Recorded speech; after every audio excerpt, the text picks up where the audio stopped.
Riju to take over. He will tell about how to map birds.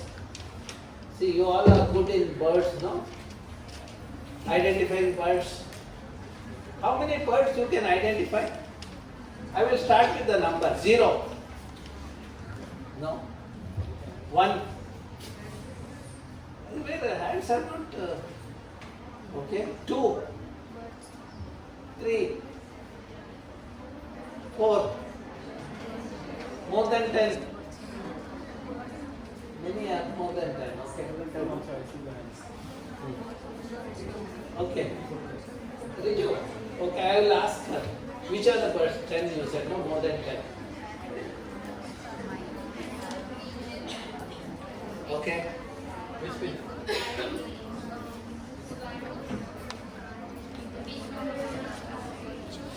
Peacock is one gender of the species.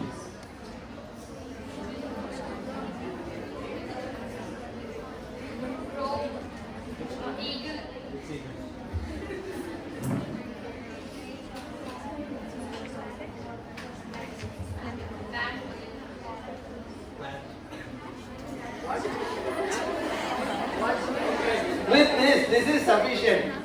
When person says bat is a bird, okay, I have done my job.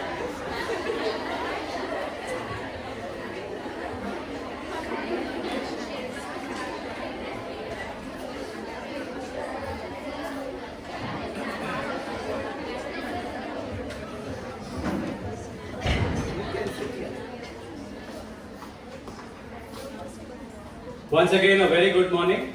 Good morning, sir. Okay, so last time I had spoken about biodiversity. So today I am taking one taxa under biodiversity, that is birds.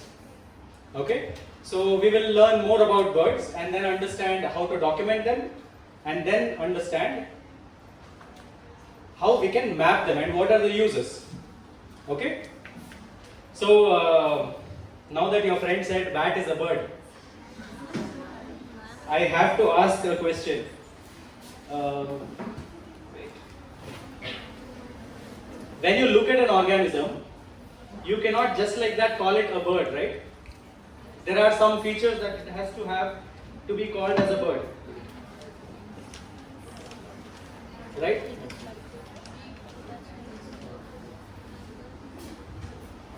Yes or no? Yes, sir. So what are the characteristics that are required for an organism to be called as bird?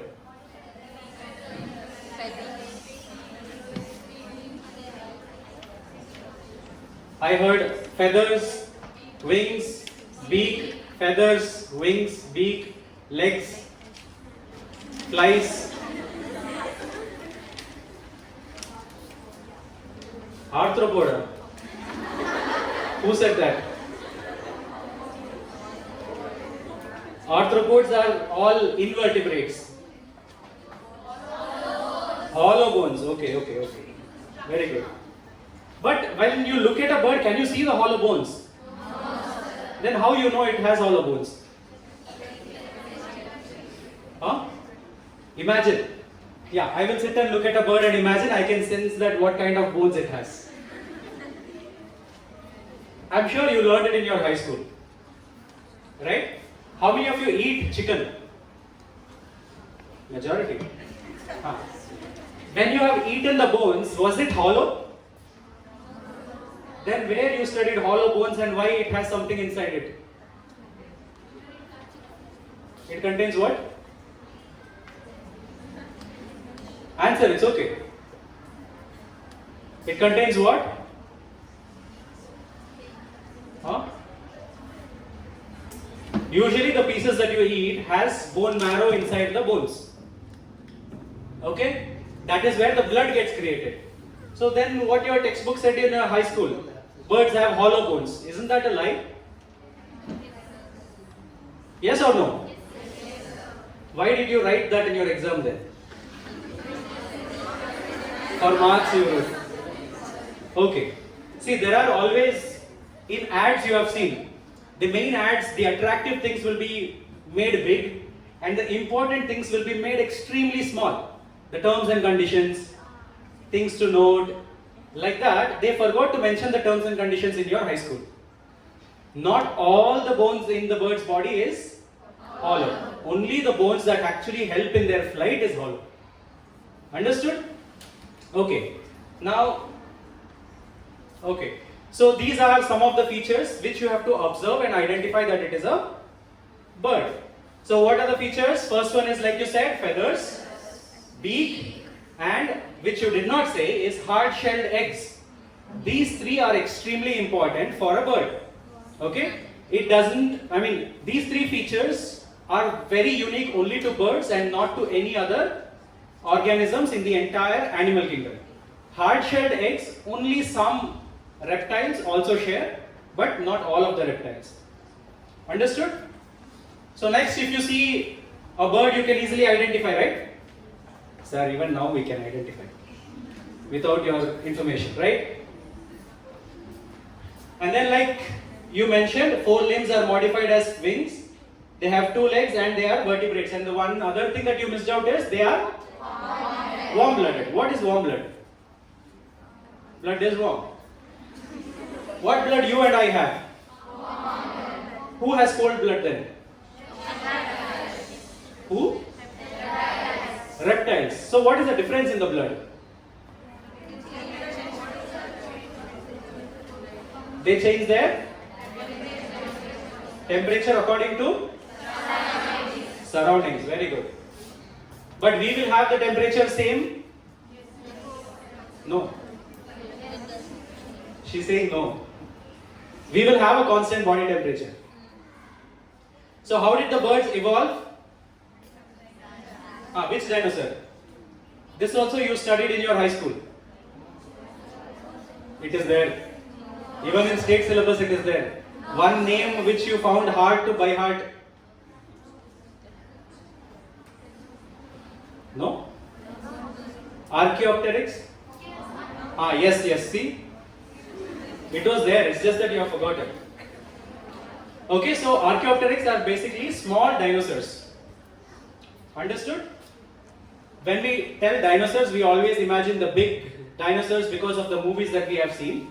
But it is the small ones that were able to undergo quick changes with the changing conditions. Okay? They were able to adapt through few generations because smaller the species, shorter the lifespan.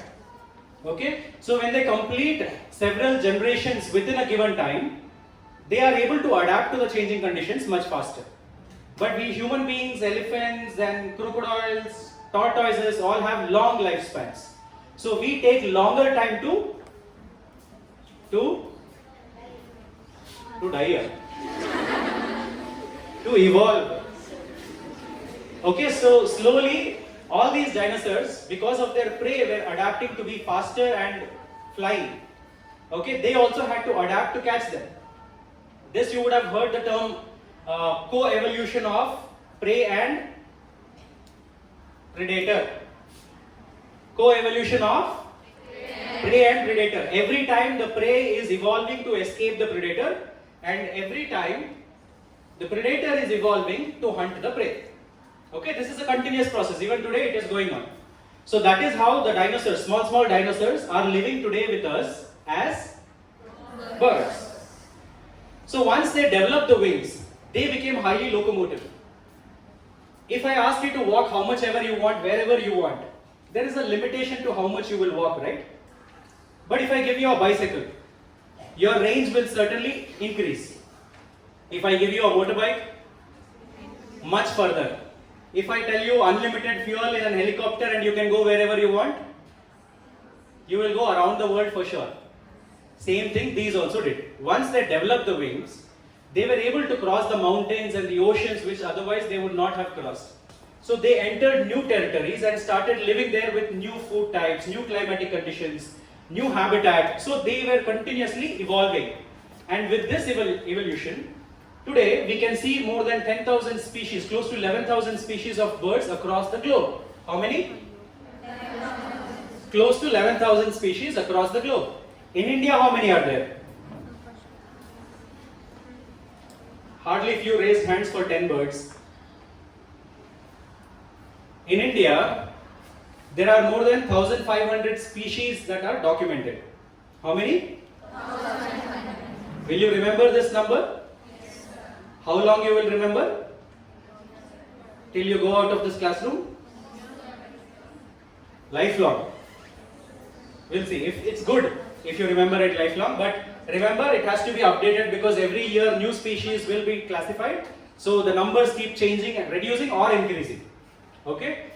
Then, once we see all these diversification, we can see them in, like birds are one highly adaptive organism which you can find anywhere you go in the earth. Now don't say I will go underground and search. Anywhere above, you can definitely find birds. Okay? Even in Antarctica and Arctic, where we also find it difficult to survive, birds are easily adapting to or adapted to survive in those harsh conditions as well. So next comes the biggest challenge. Like every time she named a bird, I was asking which crow, which eagle, which pigeon. Because in pigeon, there are more than 20 types in Karnataka alone. Yeah, there are also green and emerald colored pigeons. Okay, which we do not see here in Bangalore. Outskirts of Bangalore, you will definitely see the green pigeon. So identification becomes a very big challenge. Now I will talk nicely with all the colorful images and then you will say, okay, I will start doing bird watching. You will go to the field, you will start observing the birds, you don't know their names. Right? First one you will see, oh crow, I know the name, I will write. Next you will see pigeon, for sure, anywhere you go in Bangalore. You will write the name. But then you will start seeing other birds which you not know the name, and over the time you will get frustrated. You'll say, who will do this bird watching? I don't understand anything. So many birds are there, so many different types, I can't even identify them. Right? It's a natural phenomenon. Anyone will experience this. That is why we are here in this session today, to understand how to identify the birds. Okay?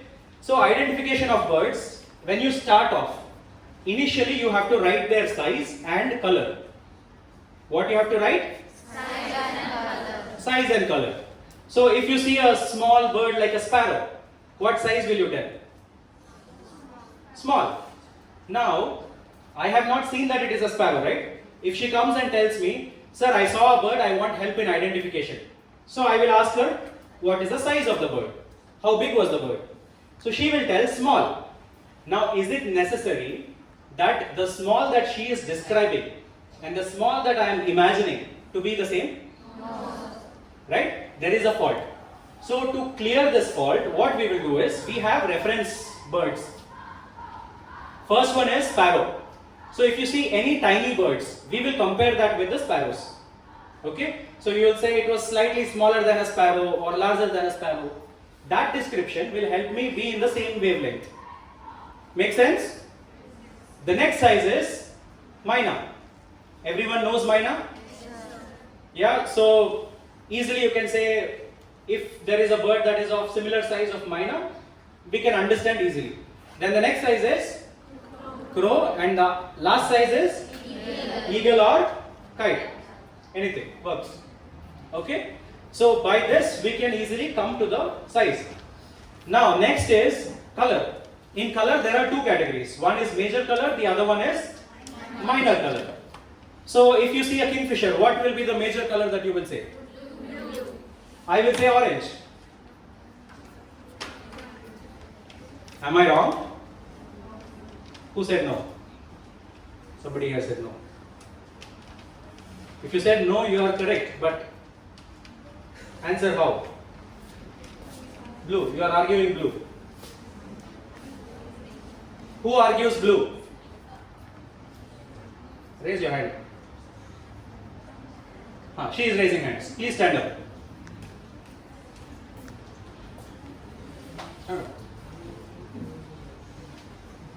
So she is telling kingfisher that she saw is blue, and we both saw it together.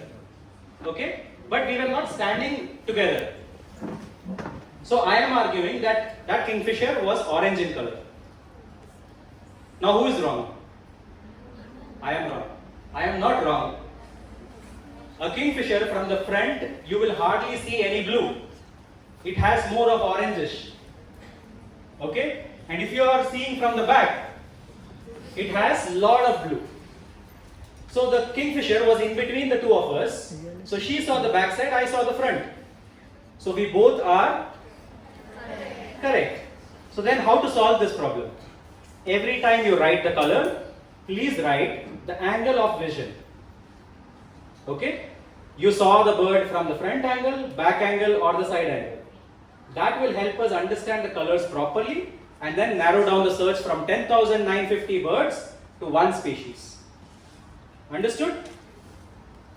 Yes, no? Yes, sir. Okay. Now, once you have understood the major color and the minor color. So prominent color is major color. Whatever small designs, patterns, dots, all that you see, those are minor colors.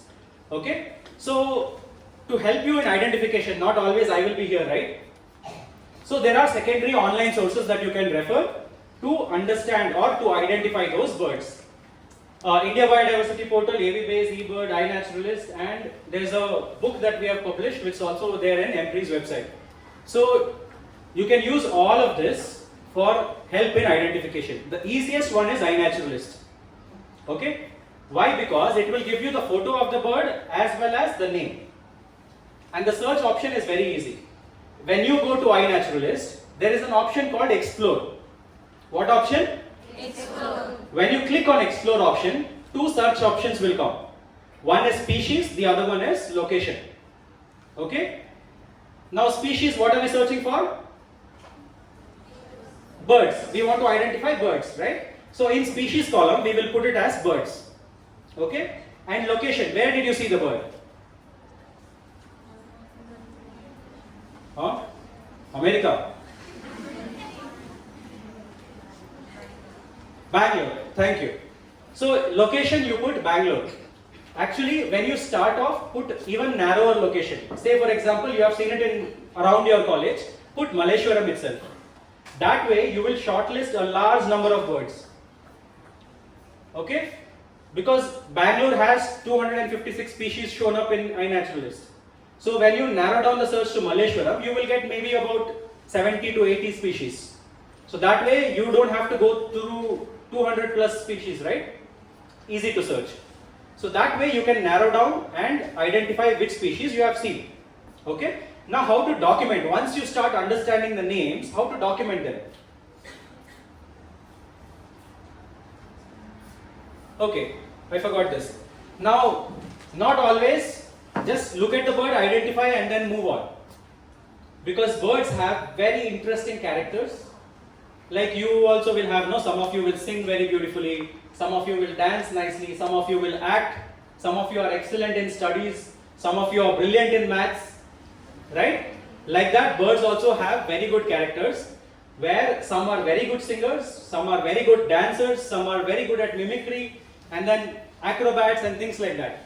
So take few minutes, observe these birds, you will see a lot of different interesting activities, and you will, like nature will open to us in a different world. Okay? We are always stuck to the phone and we admire nature, yes, but not really enjoy it. So when you start observing these things, that's when your observation skills also will improve. At the same time, you are getting a lot of information. And if you document that name of the bird and the behavior that it was doing and publish it, that becomes, like sir said, attributes. Okay? Next slide. So this is one common format that we use for documentation. Okay, before you go into the table, some basic things are there. That is, you write the date. Whenever you are observing the bird, write the date and time. Okay. After that, you will write all these things. Serial number, the common name, scientific name, not necessary at the field, but later you can write it down. Then count how many birds of that species did you see. And why I put Roman numbers and not 1, 2, 3, 4 is because not always, like if I say PCMC one section, all of you will stand up. But birds, I cannot say all birds please stand up or come in front, they will come and stand. They won't do that, right? So sometimes you see 2 birds, after some time you might see another 3 birds. So they keep adding. So we put tally marks. So our logbook looks very neat. Otherwise, I'll write 2 and then I have to scratch and then write 3. and finally there will be no space. I will scratch everything and take another page. Okay, so tally max always helps. Then activity. So here whatever behavior you observe, you write down those activities. Clear? Now, I know you didn't ask me, but I can sense that question from your faces that we are PCMC student. How is this going to help us? Right? Yes or no? Yes, See, I have mind reading capabilities also. Okay, so I will come to that.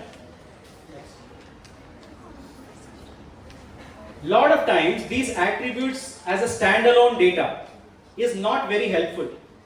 Say for example, like sir said, identify all the trees in your campus. You identified. Okay, what will you do with that data? You can make a nice poster, put it up in the notice board or somewhere in your classroom saying that these are the different species. The species present in MLAC campus. Okay, but if you geotag them, what is geotagging? You add location to that data. Okay, so wherever you have seen the tree, you go there and take its GPS coordinates. You all know how to take GPS coordinates? You all know how to use Google Maps? Yes, sir. When you open Google Maps, that blue circle will come, no? That is your location. Sometimes when you open the map, it will be moving like this. Okay, so if you wait for some time, it will stabilize. Once it stabilizes, if you long press on it, the location red balloon will come, and at the top or the bottom, depending on your version, it will show the GPS coordinates. If you add that to your data of the tree or the bird or butterfly or whatever you are documenting, it will, that is geotagging. Okay, so what you have to do, see, I have studied bird diversity of several locations. Okay, but it is very difficult for us to visualize that data. So this is one of the place where I have studied. Taravani Lake in Yelahanka, I go regularly, I do bird watching, I document that, and it is, we are using that for something else. So if I add geotag, then it will show up like this. You can see that red balloon, right? So that is a point. So it is showing Taravani Lake. It is present, these birds are present in Taravani Lake. Now if I add more, a series of data like that, many people are adding geotagging images of one particular species, saying that, for example, I have taken white-cheeked barbet. In your college during class hours in the afternoon, you will hear a sound like putter, putter, putter. Not in this harsh voice, but in a more melodious tone. Yes, right? Yes or no? Yes, sir. That will be around in the trees. That is this bird only, white-cheeked barbet. So when I see that here, and I go to Tamil Nadu, I will see it there also. When I go to Kerala, I will see it there also. But then when we geotag and look at it spatially, you can see that bird is not found everywhere. It is restricted to southern India alone. Okay, if you go to North India, you will not find that bird. So this visualization can happen only with the help of GIS. Thank you. And see this. Bird observations across India. Now I have taken all species across India to understand where is the density, where I can find more number of birds. So you can see wherever the color is darker, there are more observations there. Wherever the color is lighter, there are less number of observations there. So this is not collected by one person. This is collected by lakhs of people in different places at different times. Okay? So when you filter, you can give time range also. So say for example, I want only for 2024, where the birds were high. I can give that time range and it will show up 2024 ka data. Understood? Next. Similarly, now we are scaling out even more. Entire globe. From where they see the species in particular season, you can see how the migratory routes are tracked. All these are different flyways for migratory birds. They use only these tracks, these paths to travel across the globe.